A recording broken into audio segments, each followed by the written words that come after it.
చంద్రబాబు నాయుడు గారి సర్కార్ అధికారంలోకి వచ్చిన ఫస్ట్‌లో 16,000 పోస్టులతో డీఎస్సీ ఇవ్వబోతున్నాము అని చెప్పి, అది మరి నెక్స్ట్ ఇయర్‌కైనా కొలిక్కొస్తుందేమో చూడాలి.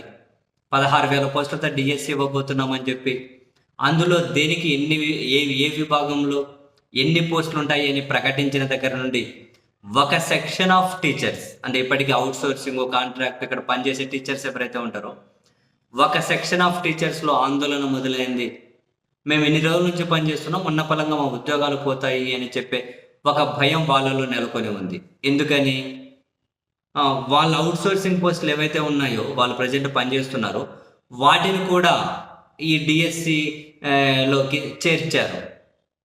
ఆ డిఎస్సిలోకి చేర్చారు. సో అప్పటి నుంచి వాళ్ళు ఆందోళనలు చేస్తూ ఉన్నారు. అండ్ ఈ గిరిజన సంక్షేమ పాఠశాలలో పనిచేసే వాళ్ళు ఎవరైతే ఉంటారో, వాళ్ళు కొన్ని రోజుల నుంచి వరుసపెట్టి దీక్షలు చేస్తూ ఉన్నారు. ఏమని? మేము అవుట్‌సోర్సింగ్ ఉపాధ్యాయులుగా పనిచేస్తూ ఉన్నాం. ఇప్పుడు మా పోస్టులు డిఎస్సిలో చేరిస్తే మేమేం చేయాలి? మా బ్రతుకులు రోడ్డు మీదకి వస్తాయి. మేము ఎప్పటి నుంచో పనిచేస్తున్నాం కాబట్టి మా అవుట్‌సోర్సింగ్ పోస్టులను కాంట్రాక్ట్ రెగ్యులర్ పోస్టులుగా మార్చి మాకు ఇవ్వండి అని చెప్పి వాళ్ళు అడుగుతూ ఉన్నారు.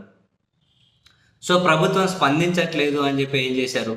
ఆ కృష్ణా నదిలోకి దిగి, అంటే ఇప్పికల్లోతు వరకు నీళ్ళలోకి దిగి, కృష్ణానదిలో విజయవాడ దగ్గర కృష్ణానదిలో దిగి 2 చేతులు ఇట్లా పెట్టి, చంద్రబాబు నాయుడు గారు మా మొర ఆలకించండి సార్ అని చెప్పి పీకల్లోకి నీళ్ళలో దిగి, మమ్మల్ని కాంట్రాక్ట్ రెగ్యులర్ టీచర్స్గా మార్చండి, డిఎస్సి నుంచి మాకు ఇచ్చిన మా పోస్టులను మినహాయించండి అని చెప్పి వాళ్ళు జలదీక్ష ఏదో చేపట్టారు.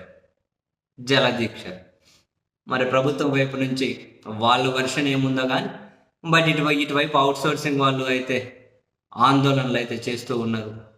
మరి ప్రభుత్వం పట్టించుకుంటుందా, పట్టించుకోదా అని అంటే చూడాలి.